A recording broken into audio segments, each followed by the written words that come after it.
Welcome to WatchMojo, and today we're looking at subtle details and Easter eggs in the first half of the first season of FX's Alien Earth. These are meant to enhance viewers' perception of the epic franchise installment, so there will be spoilers. If you're not careful, you're gonna belong to them. Deeper into Neverland. Disney is undoubtedly relishing Alien Earth's overt references to J.M. Barrie's Peter Pan, but don't be distracted by the angle of Prodigy's Neverland research facility uploading children's consciousness into immortal synthetics named after the Lost Boys. It scares me. These are deeper allusions throughout the show's narrative and thematic framework. Morrow represents Captain Hook, with his artificial hand, manipulation of children, and complicated relationship with a beast more ferocious than any crocodile. I'm not complaining. I'm just telling you. These creatures, they are my life's work. And Boy Cavalier's Peter Pan complex manifests in a hot-headed ambition to use the Lost Boys as companions in his quest for eternal youth. But what most people don't understand is what makes them geniuses is the fact that they're children. Also, the paper cutter Wendy weaponizes looks suspiciously like Peter Pan's humble sword. Whether Disney appreciates the darker readings into their more family-friendly IP, the smaller touches enrich this twisted fairy tale. Don't be sad. I'm gonna fix you right up. The music. Noah Hawley has long used eclectic soundtracks to enhance storytelling. At the same time, frequent collaborator Jeff Russo is a master at organic references in his score. Alien Earth utilizes many distinct instruments and leitmotifs from the original two film soundtracks.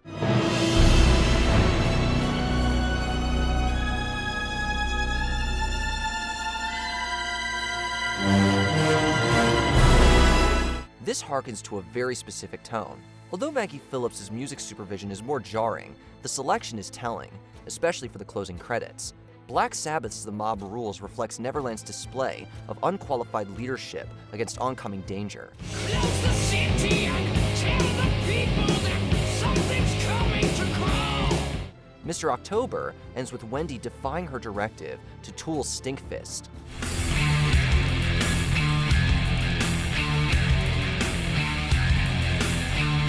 Metallica's Wherever I May Roam encompasses the trauma and transition in metamorphosis.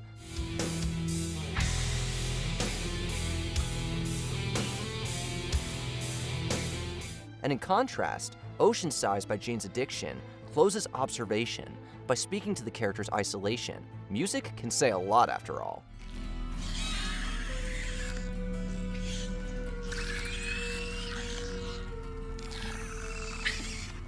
Old school tech. Whether through time jumps or expanded lore, the Alien franchise has tried to stay ahead of dated speculations on the distant future. Alien Earth instead embraces 1979's vision of 2120. Certainly, the computers and their moving green text are apparent downgrades from operating systems we have now.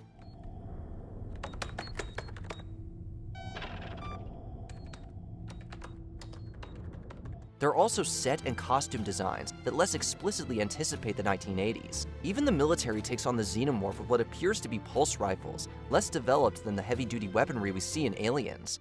I want to introduce you to a personal friend of mine. This is an M41A pulse rifle. Earth still wisely advances some tech, like handheld cameras, to make it look more 2020s, without contradicting the retrofuturist production Noah Hawley said he's going for. And let's not forget the most important nod to the original films, practical special effects. Out. Hey. Ice Age for a New Age. Disney and 20th Century Studios would like you to believe that the fourth installment in the Ice Age series will be a classic in the 22nd century. But beyond the shameless plug, the ironically titled Continental Drift connects Wendy and Hermit to each other and their true identities.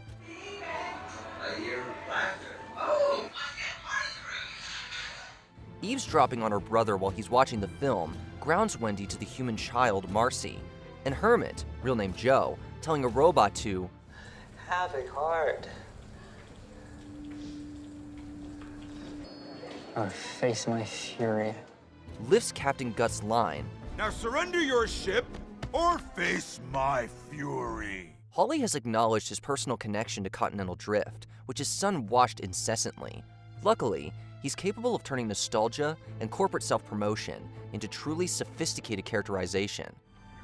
The Neverland had been make-believe in those days, but it was real now. History behind the Maginot.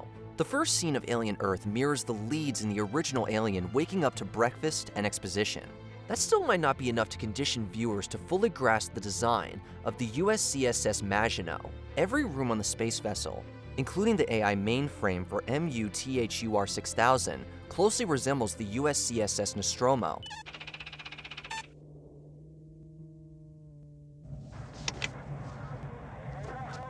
According to executive producer David W. Zucker, this made Ridley Scott exclaim, "That's my set!" It's an ideal balance between loving homage and realistic design templating by the Weyland-Yutani Corporation. Perhaps more eerie is the Maginots being named for the Maginot Line, a border barrier that Germany circumvented to invade France during World War II. That doesn't bode well for humanity's chances with the invaders aboard this recognizable spacecraft.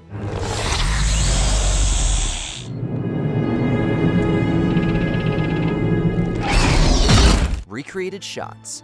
Alien Earth was bound to model some storyboards around its predecessors. Neverland's admittedly clear draws from Ridley Scott's Alien may draw attention away from craftier sequences. This episode also briefly features a Rottweiler, the breed of dog that spawned the Xenomorph in Alien 3. Come here. You okay? This film is also referenced in the corridor chase in Episode 2, and the Xenomorph threatening Hermit with its retractable jaw in Episode 3.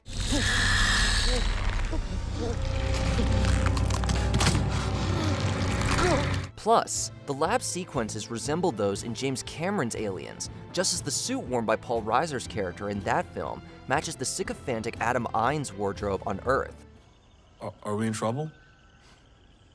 Why? As painstaking as these visuals might have been for the production and camera crew, even the biggest fans will have trouble catching them. Appears to be completely sealed. Quotable kids. Before she's transferred into Wendy, Marcy asks, Will I dream? This twists Newt's line at the end of Aliens before entering stasis. Can I dream? That film also features Bishop saying that he prefers the term artificial person to synthetic. Given Wendy's human consciousness, she too mentions not liking that word. You're synthetic.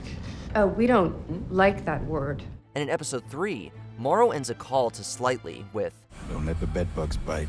Alien Covenant closes with David using that phrase while putting Danny in stasis and promising to preserve the aliens, which he refers to as the children. Don't let the bedbugs bite. So it seems that Earth's dialogue callbacks serve a specific purpose in exploring the dark, child-adult dynamics around the Lost Boys. Hermit's Walrus. Fans have already embraced the walrus motif as it relates to Wendy. After Dame Sylvia gifts her a plushie, walrus-themed merch can be spotted around the girl's living area. I got you something for your collection.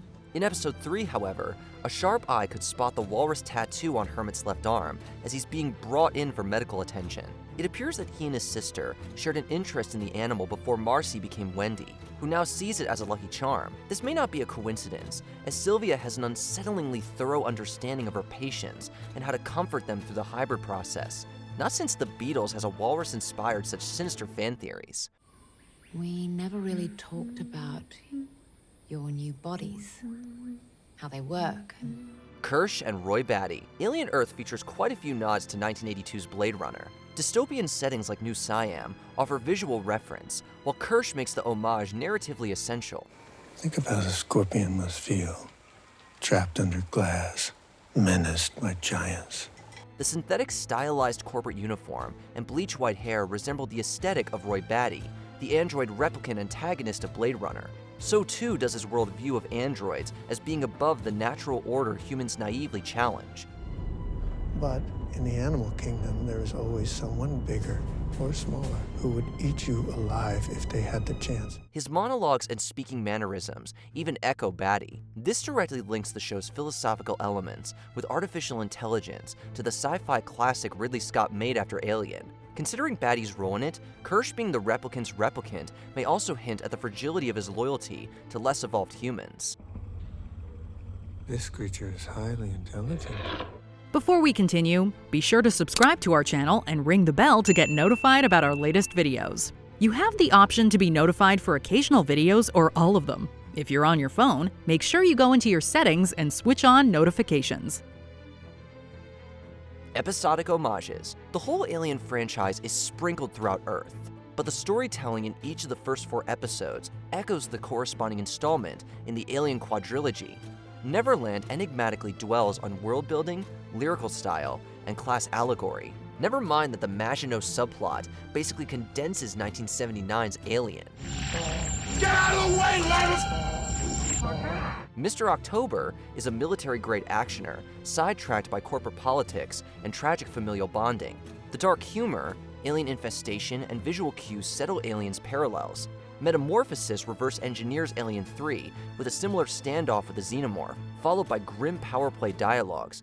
And Observation observes twisted science experiments and the protagonist's bond with the Xenomorphs, like Alien Resurrection. These films and more form the soul of Alien Earth, though the hybrid is still fascinating to break down.